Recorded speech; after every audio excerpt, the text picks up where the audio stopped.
Bonsoir à tous, bienvenue pour cette session référentielle numéro 2, un programme chargé, donc avec présentation de 3 textes qui sortent cette année. Un premier texte qui est donc des RFE sur l'optimisation périopératoire qui sera présenté par Sébastien Bloch. Nous aurons ensuite la chance de présenter les recommandations de pratiques professionnelles, donc de RPP, concernant l'optimisation écologique de l'anesthésie générale. Suivi par les recommandations de pratiques professionnelles qui ont été parues en collaboration avec la SFMU sur la prise en charge du traumatisme crânien léger.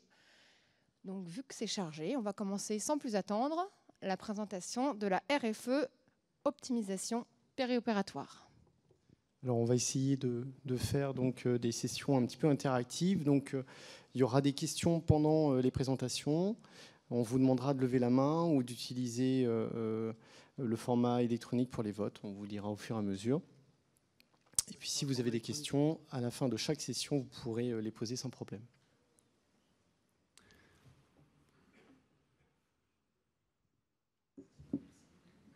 Ça prend un peu de temps parce qu'en fait, il faut ouvrir l'application de vote que vous allez utiliser. Vous aurez un moment un QR code qui ne sera pas le premier QR code que vous allez voir, qui sera le QR code de l'accès, le lien direct. Voilà, ce QR code-là qui est le lien direct pour les RFE.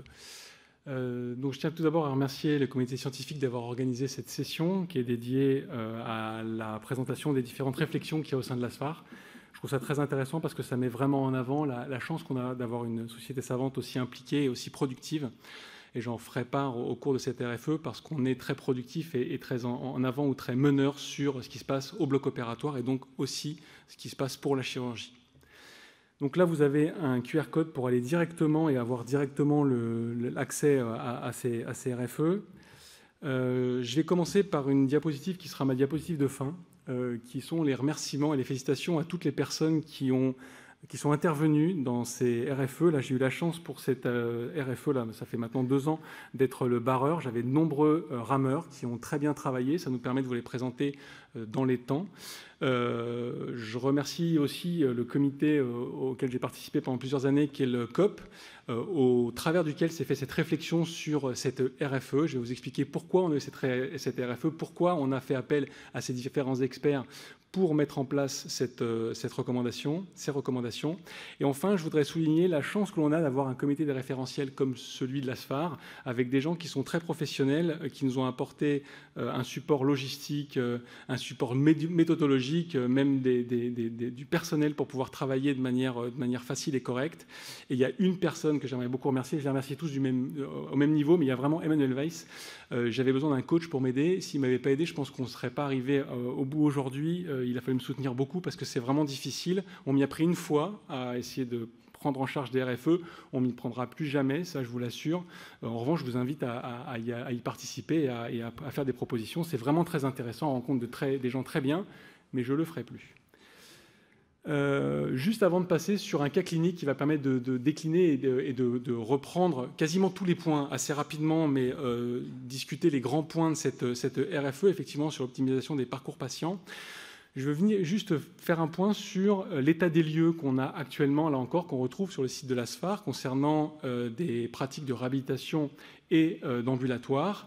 Donc on en a depuis 2009 avec les premières recommandations sur l'ambulatoire. Et après, vous avez vu, depuis 2009 et jusqu'à l'année dernière, on a des RFE qui concernent différents types de chirurgie. Donc la chirurgie du poumon, la chirurgie cardiaque. Ça avait commencé avec la chirurgie colique parce que les chirurgiens et la chirurgie colique avaient été très moteurs pour la mise en place de ces protocoles RAC. Il y a une première réflexion qu'on a et que j'aurai durant tout le temps de cette présentation, c'est que si jamais on a l'ambulatoire ou les parcours ambulatoires avec le reste des parcours RAC, c'est qu'il n'y a aucune dichotomie entre ces deux modes d'hospitalisation. C'est-à-dire que ce sont tous les deux des parcours optimisés. L'objectif, c'est de hospitaliser les patients le temps utile et nécessaire. Et le temps utile et nécessaire, c'est soit l'ambulatoire, soit la RAC. C'est pour ça que ce sont 2 parcours qui se font exactement dans un site unique et sur des modalités très simples. Donc on va commencer les votes. Je vous laisse flasher le QR code ou alors envoyer des SMS. Je ne sais pas si ça marche tout de suite ou pas, mais on va prendre une première question. Au vu de ce que je vous ai... il faut attendre un petit peu. Ah pardon, excusez-moi, on me fait des signes dans la régie, comme quoi il faut attendre. Vous me direz la régie quand c'est bon? Parce que moi je ne vous vois pas, j'ai des flashs dans les yeux. C'est bon? Ouais. Non, pardon. C'est bon ? On va avancer, de toute façon, c'est pas grave, peut-être que vous pourrez le reflasher ou que ça va arriver. La première question que je vais vous poser, et je veux que vous ayez vraiment je crois que j'ai 3 personnes qui sont connectées, c'est pas beaucoup. Hein. Je veux que vous soyez vraiment très sincères sur la réponse à donner. C'est cette nouvelle RFE, je vous ai fait l'état des lieux, il y en a beaucoup. Est-elle réellement nécessaire ? Oui, non, peut-être. J'ai réponse aux 3 solutions, donc vous pouvez y aller. Et je veux votre réel sentiment, pas simplement me faire plaisir parce que c'était dur pendant 2 ans. Ce qui serait déjà très gentil, mais je veux votre vraie position. Je vais aller assez vite, sinon on va mettre 1 heure à faire le topo. Donc, est-elle vraiment nécessaire ? Hop, vous êtes 56% à être très gentil avec moi, 4% à être sincère et 39% à être normand. Donc, on va avancer. Et pourquoi est-elle nécessaire ou pourquoi ce type ou le type qu'on a proposé, un socle commun, était-il mieux que ceux qui ont dit non faire une nouvelle RFE ? Eh bien, c'est simplement qu'on a été sollicité avec le COP plusieurs fois par des sociétés savantes, et là, ça montre encore le dynamisme de la SFAR, pour pouvoir mettre en place des RFE sur certaines chirurgies. Et donc, on a refait avec le COP le point de ce qui existait, ce que je viens de vous présenter, donc 7 RFE. Sur ces 17 RFE, il y avait à chaque fois entre 20 et 35 recommandations qui prenaient en compte les 3 champs, le PER, le pré et le post-opératoire. Quand on s'y intéresse, en fait, on a 2/3 de recommandations communes et sinon des recommandations qui concernent les stratégies chirurgicales spécifiques. Et effectivement, il ne nous semblait pas très opportun d'aller refaire une nouvelle RFE sur une chirurgie particulière. Et c'est pour ça qu'on a voulu proposer un socle commun, donc en fait un socle universel sur lequel pourraient venir se greffer ensuite différentes chirurgies ou sociétés savantes qui nous solliciteraient pour y ajouter des spécificités chirurgicales ou des spécificités d'anesthésie dans le cas de cette chirurgie. Donc c'est pour ça qu'on a souhaité proposer donc au comité des référentiels ce projet qui est donc de répondre à ces différentes questions sur toute la période périopératoire, pré-per-post. On fait vraiment de la médecine périopératoire. On a 26 questions qu'on a soulevées, qui ont été acceptées. On avait comme outcome 2 outcomes qui sont les outcomes habituels des différentes RFE dont je vous ai parlé, qui étaient la durée de séjour et le taux de complication. Juste un point sur la durée de séjour. La durée de séjour n'est en aucun cas un objectif des parcours optimisés, de l'ARAC ou de l'ambulatoire. C'est une résultante. Comme je vous le disais, c'est le temps utile et nécessaire, mais c'est en tirant par ces parcours optimisés qu'on va réduire, et donc on va avoir cette résultante qui va être une diminution de cette durée de séjour. On a été confronté à un problème initial assez difficile qui pouvait vraiment limiter la réflexion au sujet de cette RFE, c'est qu'on s'est rendu compte que certaines questions n'étaient pas universelles, ne pouvaient pas se proposer pour l'ensemble des chirurgies, alors qu'on souhaitait vraiment un tronc universel.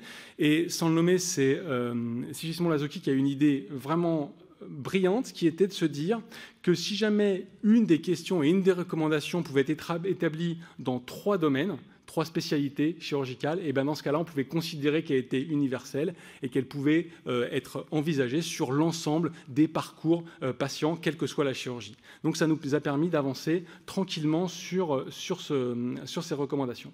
Donc là, maintenant, on va reprendre les recommandations, certaines sur lesquelles je vais m'arrêter et certaines sur lesquelles j'irai plus vite. Donc là, on va prendre le cas de monsieur, madame Malchance. Alors, ce n'est pas monsieur, madame Aventure. Hein. Monsieur, madame Malchance, c'est 87 ans, polyvasculaire, très fragile. Chirurgie complexe, je ne vous ai pas mis laquelle, puisque c'est universel, c'est pour toutes les chirurgies. Et la question, et là encore, ne me faites pas plaisir, c'est est-ce que vous sélectionnez dans votre vie courante ce patient pour un programme RAC ou pas, ou peut-être. Et on verra pourquoi il peut être intéressant de le mettre systématiquement. Mais je veux vraiment votre vrai sentiment sur donc quelqu'un de très fragile, très vieux. Est-ce qu'on le sélectionne ou pas? Le terme est important, sélection, pour ce type de prise en charge. On va y aller. Oui, non, peut-être. Eh bien, 44% de non, et je trouve ça très intéressant comme réponse parce que ça va permettre de mettre de l'eau au moulin sur ce qu'on a vraiment voulu mettre en place et sur l'intérêt de mettre en place ces parcours d'optimisation. Et donc, il y avait 29% de oui et 25% de non. Les 3 premières recommandations dont je vais vous parler sont donc les mesures générales et qui sont donc le socle de cette recommandation sur l'optimisation des parcours patients.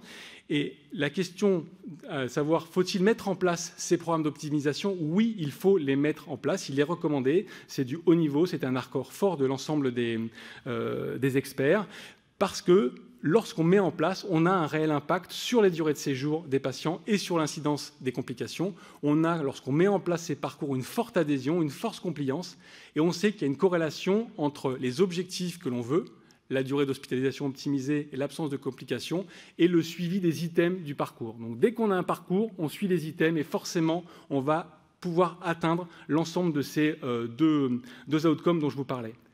Ensuite, donc il faut le faire. Ensuite, faut-il sélectionner des patients? Y a-t-il ces patients qui n'en ont pas besoin? Probablement les patients qui vont très bien. En gros, c'est les patients dont je vous ai parlé là, quelqu'un de fragile avec des pathologies, qui va bénéficier au plus de ces parcours optimisés. Et c'est vraiment pour eux qu'il faut mettre en place ce parcours universel dans un premier temps, et y ajouter, et c'est là et ce qui est intéressant, je trouve, dans cette recommandation et dans ce qu'on a pu voir au travers de la littérature, y ajouter et renforcer les moyens, y ajouter des spécificités qui vont être adaptées au patient, à son terrain et à la chirurgie. Donc oui, il faut le faire, encore plus probablement pour les patients fragiles. Et un élément qu'on retrouve dans la littérature, dans l'ensemble des méta-analyses qu'on a utilisées pour ces 2 premières recommandations, c'est que nous, anesthésistes, on joue un rôle central, on est la clé de voûte de tout ce système. Tout ce qu'on lit, et il y a un très beau papier que vous verrez dans l'argumentaire et des très beaux référentiels italiens qui mettent vraiment en avant, nous, notre place en tant que médecin anesthésiste dans le périopératoire et dans l'optimisation des parcours patients. Donc il faut le faire et c'est nous qui sommes vraiment la clé de ce système.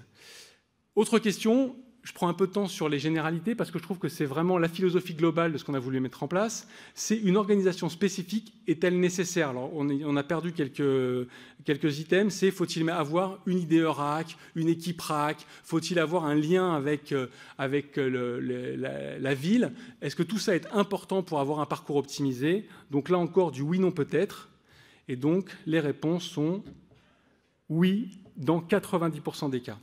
Alors, probablement, et c'est là où on a été assez étonné, on était assez embêté, mais à la fois c'était un bon moyen d'éviter de couper l'herbe sur pied sur des structures qui ne peuvent pas mettre en place justement ces IDE RAC ou ces équipes RAC. Et ben dans la littérature, on ne trouve rien du tout. On ne trouve rien du tout en relation avec la ville. C'est-à-dire que c'est les relations ville ou tout ce qui se passe à l'extérieur, eh bien, il n'y a pas d'argument pour avoir une organisation particulière. Je ne veux pas dire par là qu'il ne faut pas la mettre en place, mais en tout cas, on n'a pas de solution, rien n'a été montré. Et concernant les équipes qui vont venir encadrer le patient sur son parcours, eh bien, il faut du temps de coordination, donc il faut probablement des équipes spécifiques, mais avoir une équipe spécifique n'est pas suffisant. C'est-à-dire que l'équipe spécifique n'est pas là que pour implémenter, mais est vraiment là pour la coordination et ce qui ressort un peu dans la littérature. Malheureusement, il n'y a pas de travaux ou d'études comparatives, donc c'est pour ça que ça reste le seul avis d'expert que l'on a. Et l'autre élément important, c'est de se dire que c'est comme je vous le disais tout à l'heure, on est le clé de voûte et c'est vraiment une philosophie multiprofessionnelle. Il faut tous se mettre autour de la table, créer le parcours, qui est un parcours, comme je vous le disais, universel mais pas uniforme. Il sera adapté à chacune des structures. Et puis, il faut mettre une coordination avec du temps dédié. Mais la place réelle de ce que l'on entend parfois l'IDE RAC ou certaines organisations, marche très bien dans les établissements, mais ça ne sert probablement à rien de la transférer sur son établissement si on ne l'a pas. On trouvera d'autres possibilités pour pouvoir organiser son parcours. Donc voilà ce que l'on avait sur les mesures générales. Maintenant, monsieur, madame Malchance arrive le jour J. Donc plusieurs questions. Est-ce que vous l'avez mis en préopératoire sur un programme de préhabilitation? Est-ce que vous le faites systématiquement arriver à J0? Est-ce que vous lui proposez ce jeûne qui est plus moderne maintenant, mais qui est en tout cas adapté avec une prise de liquide proche de la chirurgie? Et est-ce que vous prémédiquez systématiquement vos patients? Là, on va parler beaucoup de bonnes pratiques médicales ou d'anesthésistes, et je pense que vous serez toujours pas mal, parce que c'est surtout sur le périopératoire, on voit qu'il y a souvent des lacunes. Donc maintenant, monsieur, madame Malchance arrive. Est-ce qu'il faut mettre en place une préhabilitation systématique? 32%, hospitalisation à J0, 16%. Et c'est là où c'est important de se dire qu'il n'y a pas de dichotomie entre l'ambulatoire et la RAC. Et nous, ce qu'on veut mettre en place, c'est un parcours optimisé. Donc, c'est l'ambulatoire aussi. Donc, l'hospitalisation à J0, vous le verrez, est importante. Le jeûne, 50%, c'est dommage. Et la prémédication, 0%, c'est le point le plus important. On remerciera Axel Morizan-Buschi qui a fait passer un message très intéressant et très important. Donc les programmes individuels ou la préhabilitation, c'était difficile de trouver un argumentaire suffisant pour faire une recommandation de haut grade. C'est pour ça que c'est du 2+, parce qu'en fait, il y a une telle disparité en termes de ce qu'on appelle la préhabilitation et en termes de chirurgie qu'on avait du mal à trouver des arguments favorables. Ça reste quand même une recommandation assez forte, et les éléments clés et importants que vous pourrez lire dans les argumentaires, c'est que ces programmes de préhabilitation où ces éléments d'éducation, information, kiné, nutrition, arrêt du tabac, eh bien, ils doivent être individuels. Là encore, c'est un protocole qui est universel, mais pas uniforme. Donc, on individualise sur ce protocole universel. C'est multimodal. Il faut mettre en place plusieurs moyens de préhabilitation. Et surtout, en amont, ça se fait au moins 7 jours avant. Ça, c'est juste une aparté de moi-même, Sébastien Bloch, et pas anesthésiste et pas Sébastien Bloch du COPS. Je trouve que c'est un élément très important. Ça met en avant le fait qu'on ne peut pas nous demander de voir des patients la veille de la chirurgie. Il faut les voir très en avant parce que nous aussi, on a un rôle de préhabilitation, d'éducation, d'information. Donc, on ne peut plus nous le demander. C'est un argument aussi fort que sur un plan légal, il faut voir les patients en amont. Non, il faut voir les patients en amont parce qu'on veut optimiser les prises en charge et qu'on a un vrai rôle d'éducation et d'information. Je ferme mon aparté. Concernant les règles de jeûne préopératoire, c'est des règles qui sont très connues, très suivies. La SFAR, depuis très longtemps, propose un support d'information pour les patients concernant le jeûne préopératoire. En revanche, on avait peu de recommandations ou pas de recommandations à ce sujet. C'est pour ça qu'on a mis cette question, que même je crois que le conseil d'administration nous a proposé de mettre en place cette question pour avoir vraiment une recommandation. Et là, c'est un accord fort. Et il est montré que le jeûne avec une boisson sucrée 2 heures avant a un impact sur une complication, qui serait l'anxiété, et sur la durée de séjour. Donc c'est un grade fort et il faut s'efforcer de proposer aux patients des boissons sucrées pour l'anxiété et l'inconfort. Et vous avez une recommandation sur laquelle on s'est reposé, qui est parue en 2021, qui est une recommandation européenne. En revanche, on ne s'est pas du tout intéressé aux carbohydrates ou aux préparations particulières pour une chirurgie. Je vous le dis, c'est universel, et si jamais il y a la chirurgie viscérale, eh ben, on lance chirurgie viscérale ou autre chirurgie, et là, il y a peut-être une préparation digestive ou une préparation digestive différente. Je vais aller vite sur l'admission et la prémédication. Ça, vous étiez très bon. Et la prémédication, on s'est arrêté à la prémédication sédative. On n'a pas du tout parlé parce que c'était très difficile de répondre à la question de la prémédication antalgique. Donc, c'est vraiment de la prémédication sédative. Et ça, comme vous le faisiez, il n'y en a pas et c'est très bien.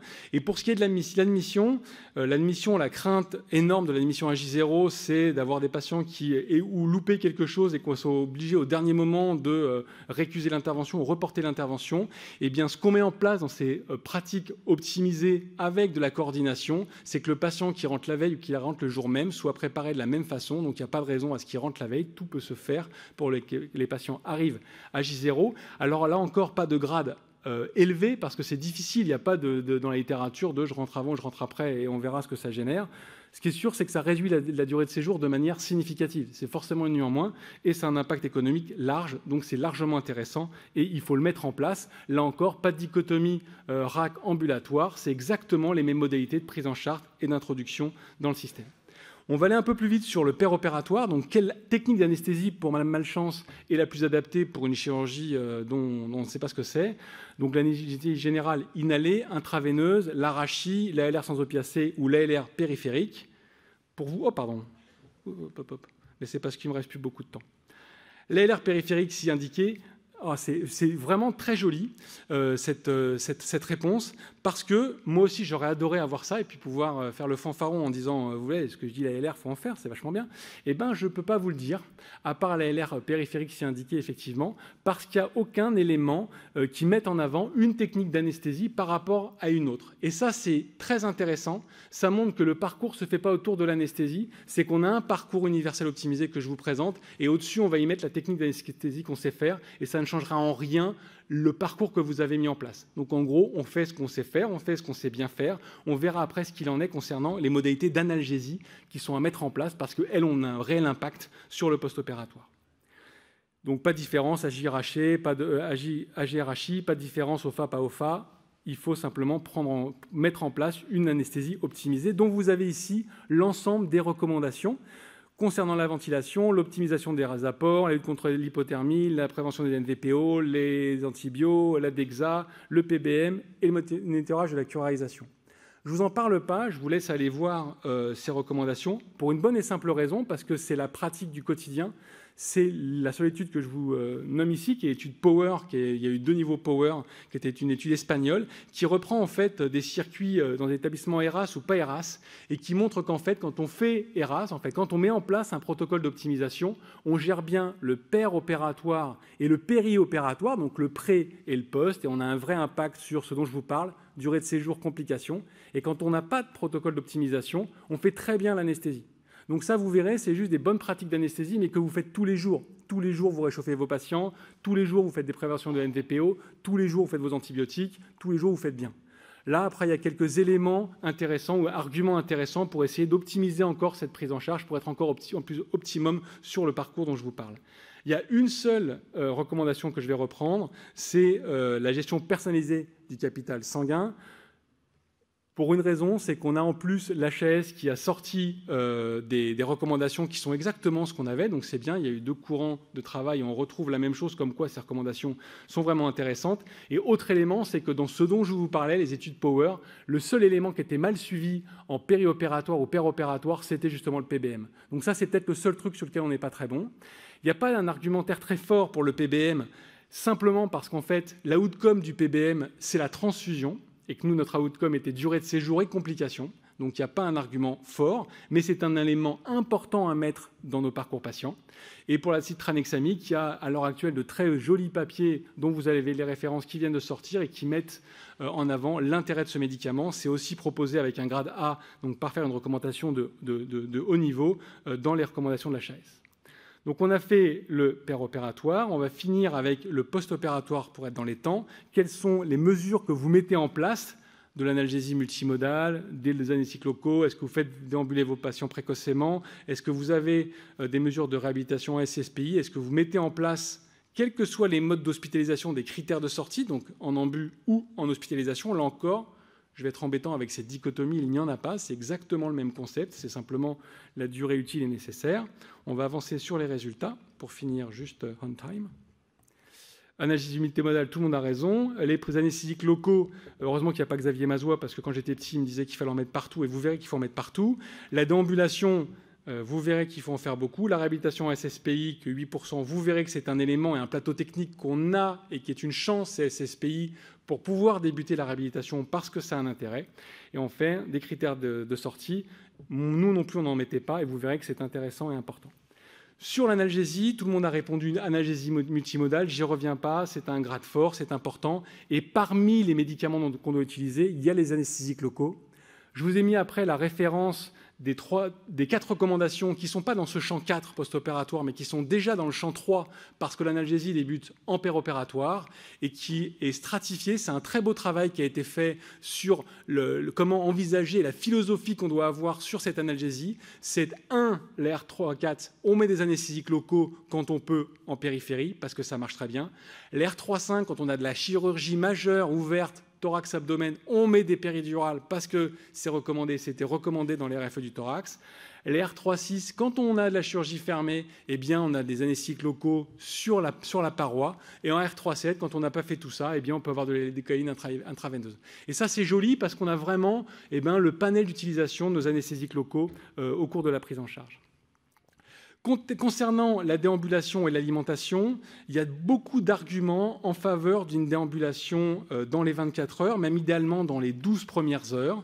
Pour l'alimentation dans les 24 heures, vous verrez, il y a dans les argumentaires quelques items qui concernent des chirurgies bien spécifiques. L'ORL, effectivement, une fois qu'on a eu une trucdectomie, on ne va pas faire manger les patients. En tout cas, peut-être pas forcément dans les 24 heures.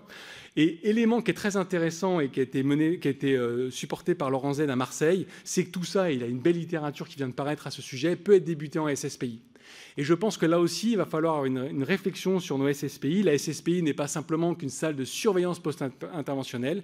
On a un plateau technique avec de très gros professionnels, médicaux, paramédicaux, et c'est là qu'on peut commencer à mettre en place les procédures de réhabilitation, d'alimentation, de kinésithérapie, de déambulation, parce qu'on a un plateau technique intéressant et qu'on est là pour surveiller la mise et l'initiation de ces protocoles de réhabilitation. La déambulation, ça a impacté les protocoles de thromboprophylaxie. Anne Gaudiez a fait un très beau travail sur les modalités actuelles de thromboprophylaxie.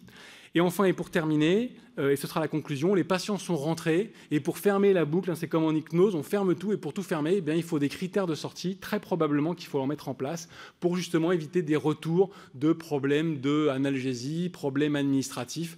Donc en gros, là encore, c'est très intéressant, je trouve, d'avoir fini sur ces scores, parce que c'est exactement la même philosophie que l'ambulatoire, simplement c'est l'optimisation sur une durée de séjour, je vous dis, qui est optimisée minimum et adaptée. Donc voilà ce qu'on a souhaité proposer avec cette RFE, c'était d'avoir un parcours, comme je vous le disais, universel, avec des champs pré-, per-, post-opératoires, des mesures générales pour vous présenter la philosophie générale que l'on avait de cette RFE. Ce qui a été très intéressant, c'est de n'avoir qu'un seul avis d'expert. Le reste est vraiment très très fortement argumenté. Et juste avant de finir, je veux vraiment remercier tous les gens avec qui j'ai bossé pendant 2 ans. C'était très très dur, franchement, hein, c'était vraiment très très dur. Je remercie beaucoup Emmanuel et j'espère que ça vous servira à implémenter ces parcours dans vos activités.